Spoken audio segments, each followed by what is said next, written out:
Vamos lá, então, primeiro ao noticiário do dia sobre a reforma tributária. Se aprovado ainda este ano o imposto, um novo imposto que resultaria dessa fase inicial da reforma, só entraria em vigor em 2025. Tem outro aspecto relevante que nós vamos tratar também, a desoneração da folha de pagamento. Por enquanto está fora das discussões, apesar do que foi dito hoje pelo ministro do Trabalho. Confira a primeira reportagem de Tainá Falcão e a gente volta para a conversa. O ministro do Trabalho defendeu hoje que a desoneração ampla da folha de pagamentos seja discutida no âmbito da reforma tributária. Eu, pessoalmente, tenho uma simpatia em substituir a oneração da folha por onerar o faturamento. E a contribuição de sustentar a Previdência deveria vir dos faturamentos das empresas e não da folha de pagamento. Atualmente, 17 setores da economia têm direito a pagar alíquotas menores de encargos trabalhistas, mas a lei vence no fim do ano. A gente sempre tratou desoneração de folha para atender uma demanda pontual por um efeito de crise econômica. Eu acho que a gente tem que tratar esse tema de forma estrutural. Mesmo assim, o relator da reforma disse que a prioridade é a tributação sobre o consumo. Para o coordenador do GT, tratar dos impostos sobre a folha dependeria de uma decisão do governo. Nesta própria emenda constitucional, é possível sim, se for uma compreensão do governo, já trazer também essa desoneração da folha como uma transição no modelo novo de cobrança do imposto sobre o consumo. Foi aprovada ainda uma série de requerimentos para definir os setores que vão participar de audiências públicas.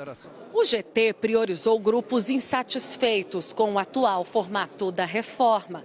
Serão ouvidas, por exemplo, a Frente Nacional de Prefeitos e a Confederação Nacional de Municípios, de onde partem as maiores críticas. Muitos prefeitos temem queda na arrecadação com o fim do Imposto sobre Serviços, o ISS.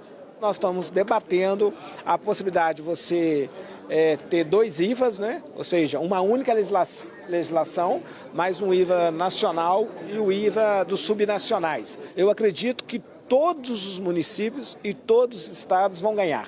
A reforma esbarra ainda em outros pontos críticos, que estão no comércio e serviço. Diferentes entidades assinaram o ofício da Confederação Nacional das Associações Comerciais, enviado ao presidente da Câmara, Arthur Lira. O setor alega que a unificação dos impostos oferece sérios riscos à sobrevivência de muitas empresas e à manutenção do emprego no setor, porque a alíquota do IBS de 25% seria uma das mais altas dos países que adotam o IVA, o Imposto sobre Valor Agregado. O setor, que tem um dos grandes custos justamente na mão de obra, também pede que a exoneração da folha seja debatida antes da reforma mais ampla. Bernardo Api, o nosso público deve estar muito curioso das suas perspectivas, nós vamos abordar isso também, mas minha primeira pergunta a você é a seguinte: pelo que eu entendo dos seus pronunciamentos públicos, da sua participação no debate público, você prefere, em primeiro lugar, o imposto sobre o consumo e, numa outra etapa, mais para o final do ano, tratar do imposto sobre renda e aí junto com a questão da desoneração. Qual a razão? Bom, antes de mais nada, boa noite, William, boa noite, Raquel, boa noite, Caio, e boa noite ao Daniel, que está aqui comigo. O governo entende que a reforma tributária deve ser feita em duas etapas. A primeira etapa, é que está sendo discutida agora no Congresso Nacional, é o que nós chamamos da reforma da tributação do consumo. São os tributos sobre a produção e consumo de bens e serviços.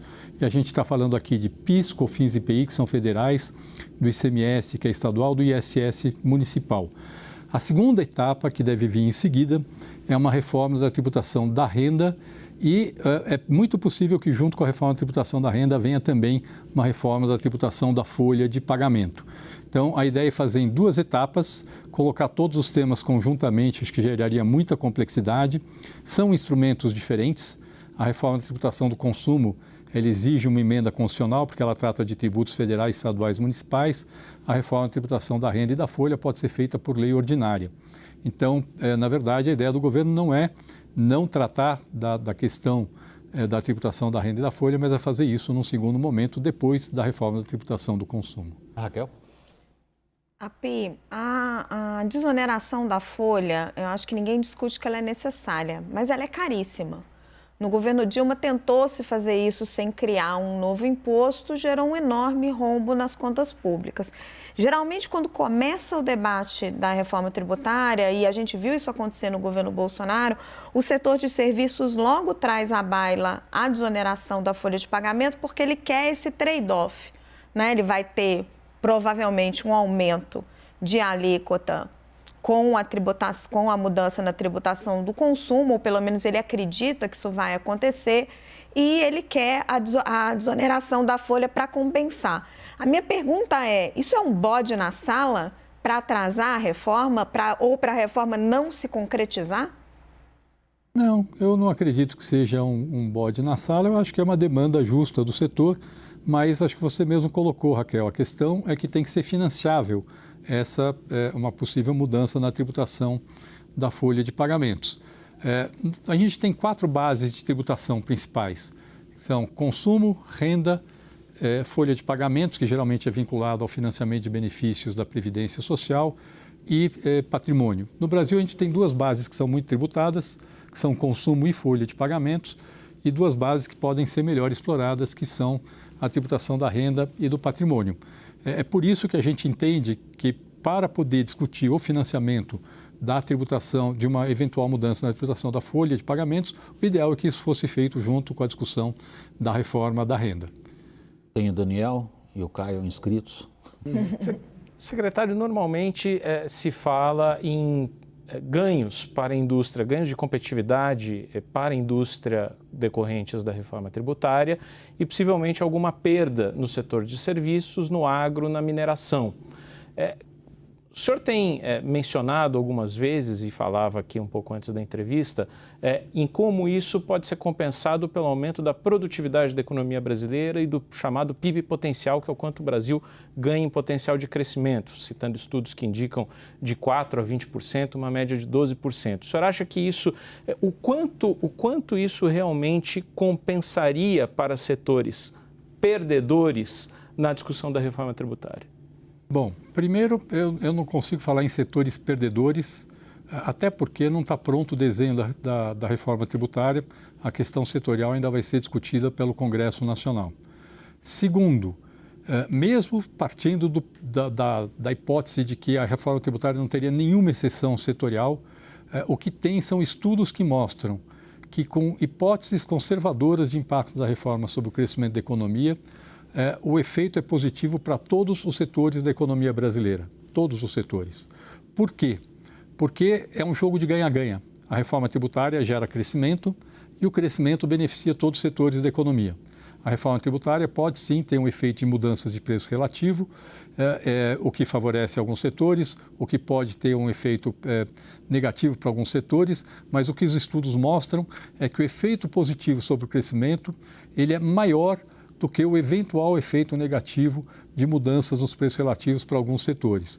Alguns setores podem ganhar mais, outros podem ganhar menos, mas o que os estudos mostram é que esse efeito, para todos os setores da economia brasileira, ele é positivo. Então, acho que esse é o ponto fundamental para a gente entender a discussão da reforma tributária. Se a gente for discutir a reforma tributária como um jogo de soma zero, em que um ganha, o outro perde, aí a equação política não fecha. É impossível você fechar uma equação em que o que um ganha é exatamente o que o outro perde. Se a gente entende que a reforma tributária é um jogo que no agregado todos ganham, isso significa que, na verdade, é possível fazer um desenho em que todos os setores da economia, em que praticamente todos os entes da federação são beneficiados pela reforma tributária. Bernardo, só um instantinho, eu ia nessa questão política. Você quer ir você? Tanto faz. Fica à vontade. Vai você então. Justamente esse ponto que ele levantou me parece essencial. Não, Api, a minha dúvida é por que em toda reforma tributária, e essa não parece ser diferente, foca-se demais na simplificação tributária, que é necessária, e de menos num debate claro e aberto sobre redução da carga tributária? Bom, a questão da simplificação é muito mais que uma simplificação, tá? As pessoas costumam falar que simplificação, achando que o único efeito da reforma tributária é tornar o sistema mais simples. Não. Essa simplificação vem com uma série de efeitos muito positivos. Vem com efeitos de redução do custo burocrático de pagar imposto, que no Brasil é o mais alto do mundo. Tem um estudo do Banco Mundial que mostra que o Brasil, uma empresa de porte médio, gasta 1.500 horas para apurar e pagar tributos só com burocracia, enquanto que a média no mundo é menos de 300 horas. A reforma tributária elimina litígio, porque quando você elimina a complexidade, você reduz o litígio, e o litígio tem custo para as empresas, tem custo para o governo e gera insegurança jurídica, a insegurança jurídica reduz o investimento.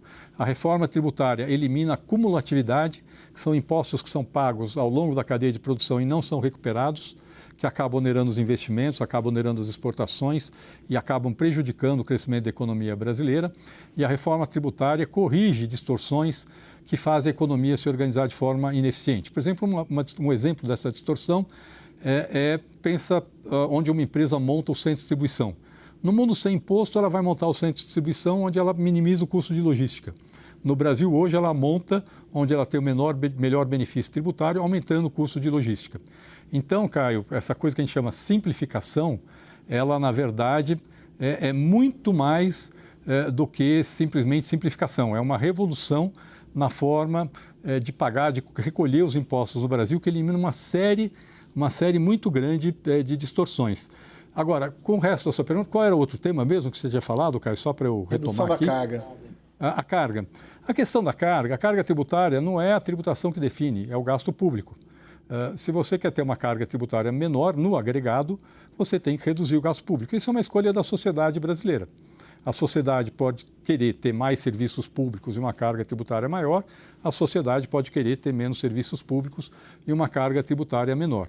O que a reforma tributária faz, a que está em discussão no Congresso hoje, é manter a carga tributária no nível atual, porque ela quer ser neutra do ponto de vista da carga tributária. Quer mexer na carga tributária, tem que mexer em despesa, e essa é uma escolha da sociedade.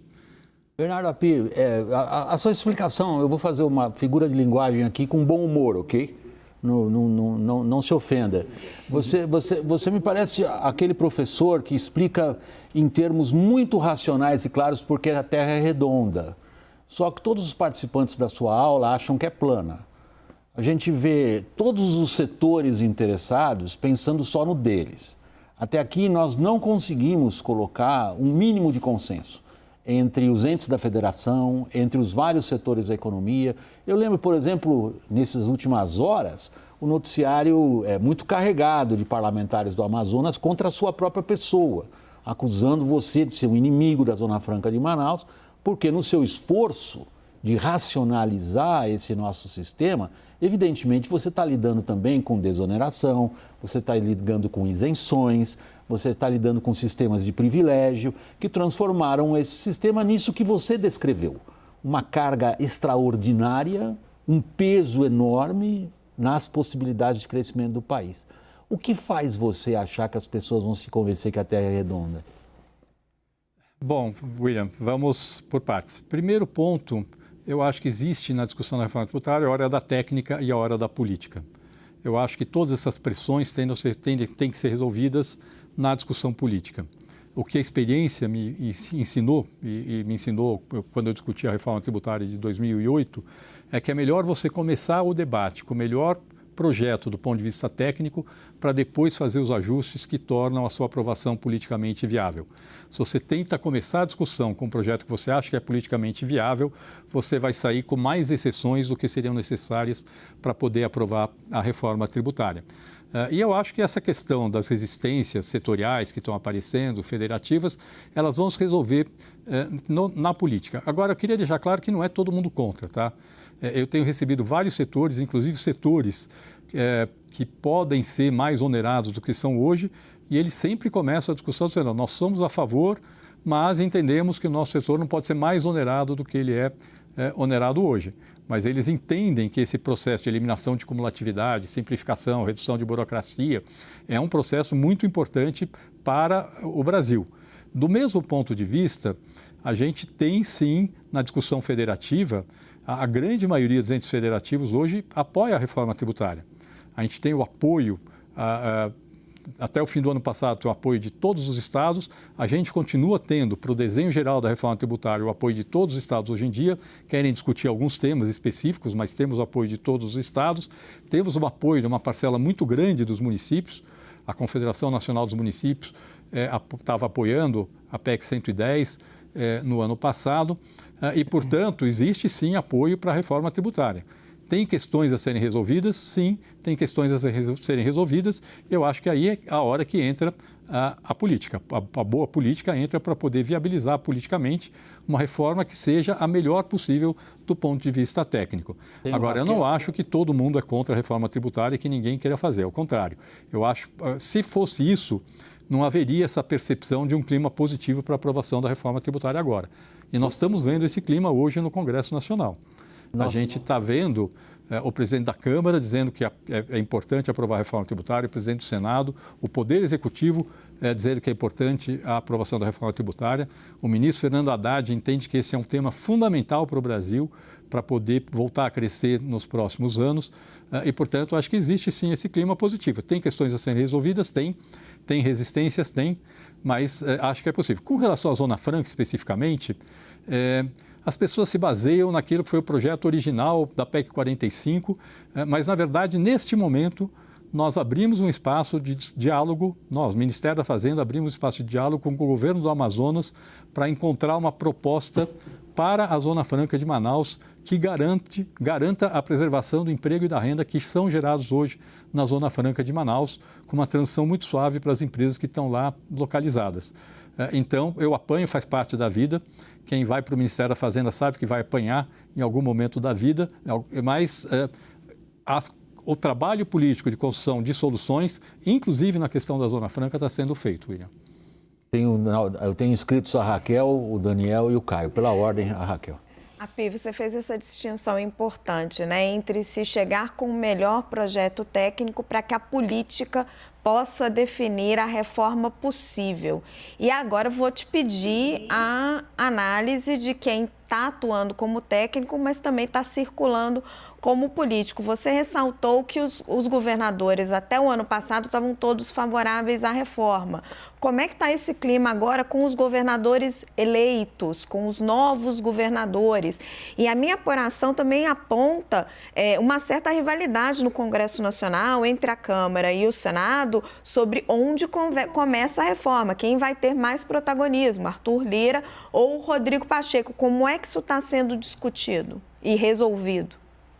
Bom, na questão dos governadores, a posição que eu tenho de todos os secretários de Fazenda com quem eu converso é que todos são a favor do conceito básico da reforma tributária, que é você ter um IVA de base ampla, tributado no destino, com não cumulatividade plena. Tem algumas questões técnicas que ainda estão sendo discutidas, que estavam acertadas no ano passado, mas como trocou alguns governadores, é normal que haja interesse, que haja necessidade de compreensão dos detalhes pelos novos entrantes, os governadores que entraram agora no debate político. Com relação à questão da Câmara e do Senado, a posição do Ministério da Fazenda é uma posição de apoio ao trabalho feito pelo Congresso Nacional, pela Câmara e pelo Senado. Eu só queria deixar claro que o Ministério entende, e eu acho que o Congresso também entende, que a reforma tributária vai ter que ser construída a partir dos dois projetos que já foram discutidos na Câmara e no Senado, a PEC 45 da Câmara e a PEC 110 do Senado Federal.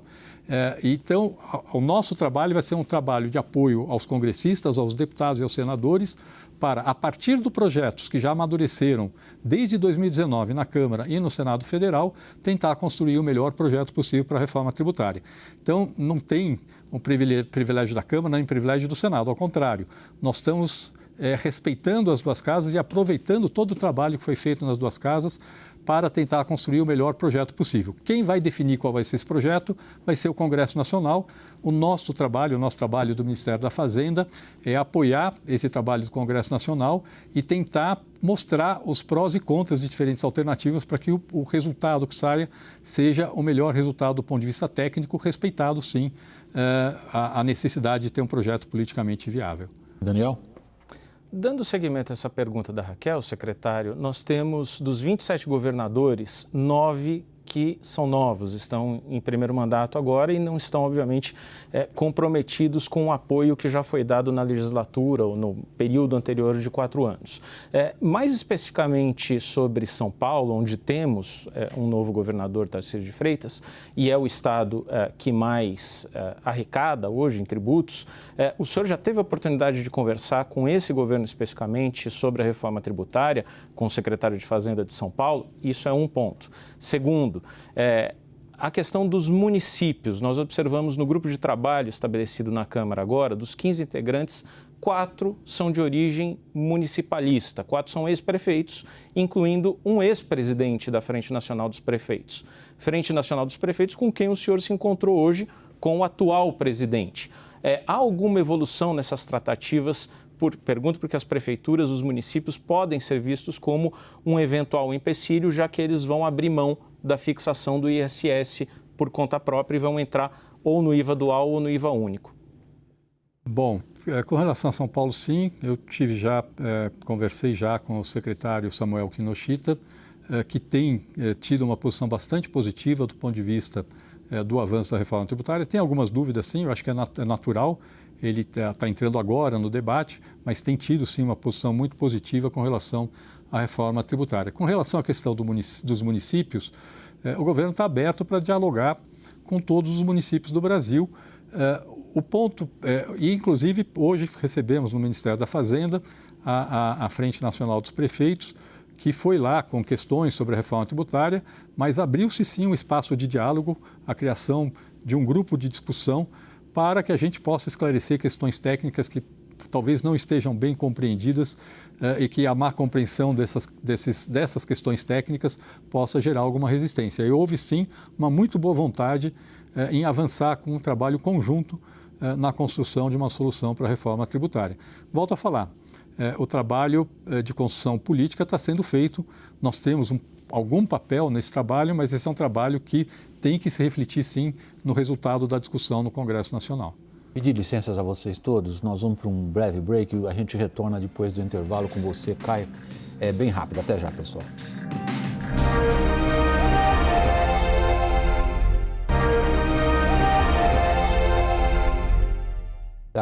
Voltando do intervalo, a gente prossegue conforme prometido na participação do secretário especial para a reforma tributária do Ministério da Fazenda, Bernardo Api. Novamente, nosso obrigado. Bernardo, a palavra é sua, Caio.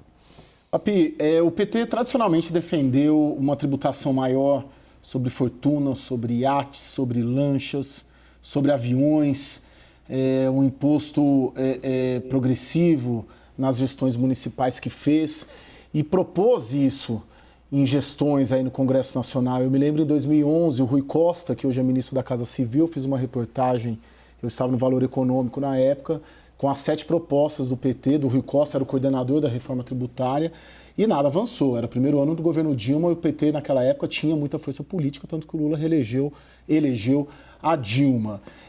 Em que pé que está isso? Até que ponto a reforma tributária clássica, tradicionalmente defendida pelo Partido dos Trabalhadores e que nunca foi aprovada, porque o Congresso nunca topou com ela, né, um Congresso majoritariamente formado por empresários ou por parlamentares muito ligados ao empresariado, sempre resistiu a essa reforma petista. Vai ser uma reforma do PT, vai ser uma reforma da Câmara, vai ser uma reforma dos empresários. Até que ponto a reforma tributária tradicionalmente defendida pelo PT vai estar nesse desenho final que você está formulando? Bom, a reforma tributária vai ser a reforma de todo mundo, vai ser do PT, da Câmara, dos empresários e da população brasileira. Eu espero que seja assim. A reforma tributária, volto a falar, quando você pensa num bom sistema tributário, qual é o objetivo da reforma tributária? O objetivo da reforma tributária é se tornar o sistema mais eficiente, ou seja, favorecer mais o crescimento do país e, ao mesmo tempo, tornar o sistema mais justo, tornar o país mais justo. O governo pretende alcançar esses 2 objetivos pelas 2 reformas, a reforma da tributação do consumo, pela reforma da tributação da renda, que virá depois. A reforma do consumo, ela tem um foco principal no crescimento, mas ela tem sim um efeito positivo do ponto de vista distributivo, tanto do ponto de vista social quanto do ponto de vista regional. A proposta da reforma do consumo, ela prevê esse mecanismo que a gente está chamando agora de cashback do imposto, que é a devolução do imposto para famílias de baixa renda, ou seja, a família vai lá, compra uma mercadoria com o imposto, você devolve o imposto para essa família, e isso é muito focalizado na população mais pobre do país e tem um efeito claramente positivo. Então, o objetivo da reforma tributária é crescer, mas ao crescer você beneficia todo mundo, mas beneficia mais o pobre do que beneficia o rico. Do mesmo ponto de vista, ela tem um efeito positivo do ponto de vista federativo, porque você vai ter, quando você migra da tributação da origem para o destino, quem mais favorece são os estados mais pobres da federação. Significa que os estados mais ricos perdem? Não. Os estados mais ricos ganham e os estados mais pobres ganham mais ainda. E, portanto, a reforma tributária, ela tem esse objetivo de estimular o crescimento, mas ela tem sim um efeito distributivo positivo. E tem um ponto a mais que acho que é muito importante: quando você cresce mais, a economia, todo mundo ganha. Os trabalhadores ganham porque aumenta a renda, o poder de compra, ganham as empresas porque a economia cresce mais e ganha o governo. O governo tem mais recursos para poder financiar políticas públicas porque a economia cresceu mais. Sem aumentar a carga tributária, você arrecada mais e se você fizer boas políticas públicas, quem se beneficia é a população de menor renda. Do lado da tributação da renda, o objetivo vai ser o mesmo. O objetivo de uma boa reforma da tributação da renda é uma reforma que tenha, sim, um efeito positivo sobre o crescimento, mas que tenha, sobretudo, o efeito de corrigir distorções distributivas que são pouco justificáveis no Brasil hoje, que fazem com que uma parcela das pessoas de alta renda seja pouco tributada. Então, o objetivo das duas reformas é fazer o país crescer mais e tornar o país mais justo do que ele é hoje. Patrimônio. E elas se complementam. Eu não vejo nenhuma incompatibilidade com essa agenda, com a agenda que é do PT, que eu acho que é uma agenda da sociedade brasileira como um todo, não é uma agenda só de um partido. Sobre patrimônio, sobre lanchas, aviões, grandes fortunas, herança? Então, essa é uma discussão que o Congresso vai ter que fazer. Na PEC 110, por exemplo, tinha um dispositivo prevendo sim a possibilidade de cobrança de PVA sobre embarcações e aeronaves, ou seja, lanchas e jatinhos. Eu acredito que esse é um tema que o Congresso deve ter uma boa vontade com relação a essas mudanças que têm um impacto positivo do ponto de vista distributivo. Então, acho que as duas vertentes da reforma se complementam, tanto na discussão da tributação do consumo, como na discussão da tributação da renda. Bernardo Api, eu sei que você tem que dormir cedo hoje, que amanhã de manhã você já está metido lá no grupo de trabalho, cujo programa de conversas é dos mais ambiciosos. O grupo de trabalho estabeleceu um cronograma que consiste em conversar com todos os ministérios interessados, todos os setores de economia atingidos, os entes da federação e por aí vai. Há um ponto que me chamou a atenção nesse cronograma. É o exame das práticas internacionais sobre tributação do consumo. O que é que vem na sua cabeça? Bom, eu acredito que o objetivo é entender o que o mundo faz na tributação do consumo. E aqui eu posso lhe garantir, qualquer análise que eles fizeram vai mostrar que o Brasil tem o pior sistema de tributação do consumo de bens e serviços do mundo. E, portanto, se a gente olhar para a prática internacional, vai ser, espero eu, que fique claro que aquilo que está sendo proposto nessas duas PECs, PEC 45 da Câmara, PEC 110, é aproximar o modelo de tributação do Brasil das melhores práticas internacionais. Há algum modelo que você recomendaria? Não, assim, a grande maioria dos países do mundo tributam o consumo através do imposto sobre valor adicionado. O IVA. O que é o IVA? O IVA é o imposto que você cobra em cada etapa, a diferença entre o imposto incidente na venda e o imposto que incidiu nas suas compras. Ou seja, você tem um débito do imposto na sua venda e você recupera todo o imposto que foi cobrado nas suas compras na forma de crédito. Você paga sobre o valor adicionado em cada etapa da cadeia de produção e comercialização. Um IVA bem desenhado, ele tem uma base ampla de incidência, é tributado no destino, ou seja, em operações entre países ou entre estados, o imposto pertence ao país ou ao estado de destino. Ele tem não cumulatividade plena, ou seja, todo o imposto que você pagou ao longo da cadeia é recuperado, e ele tem as regras mais simples e homogêneas possíveis. No fundo, é este desenho que serviu de base para as propostas que estão sendo discutidas hoje no Congresso Nacional. Tem IVAs melhores, tem IVAs piores. Os IVAs da Europa, por exemplo, que são mais antigos, têm várias alíquotas, tem mais exceções. Os IVAs mais modernos têm muito menos exceções. A maioria dos IVAs criados nos últimos 30 anos no mundo tem só uma alíquota positiva, embora a grande maioria tenha casos de isenção e alíquota zero. Mas qualquer um deles, mesmo o IVA europeu, que está longe de ser o melhor do mundo, é muito, muito, muito melhor do que a gente tem no Brasil hoje. Então, eu acho que nessa discussão das práticas internacionais, acredito eu que o objetivo do Congresso é entender como o resto do mundo tributa o consumo para ver se o que está sendo proposto no Brasil se adequa a esse padrão internacional. Api, você disse que a reforma sobre o consumo vai manter a carga tributária, que para reduzir a carga tributária teria que ser uma escolha da sociedade e é preciso reduzir o gasto público.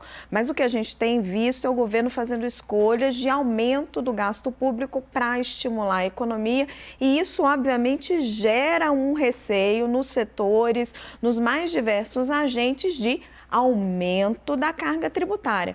E os cálculos são complexos, a gente sabe que não é simples. Como é que vocês vão convencer os mais diferentes setores e a opinião pública de que lá no final do caminho não vai ter aumento de carga tributária? Na reforma da tributação do consumo, isso é certo. Todo modelo é construído para manter a carga tributária e ele é todo construído, vai ter uma diretriz, obviamente, na emenda constitucional, e depois, na lei complementar, muito provavelmente vai ter fórmulas mostrando como isso vai ser feito. O que significa isso? Significa que, na transição do sistema atual para o novo sistema, são fixadas alíquotas, que a gente chama de alíquotas de referência, federal, estadual, municipal, que são adotadas automaticamente, que mantêm a carga tributária. É preservada, assim, a autonomia dos entes de poder fixar a sua alíquota abaixo ou acima dessa alíquota de referência.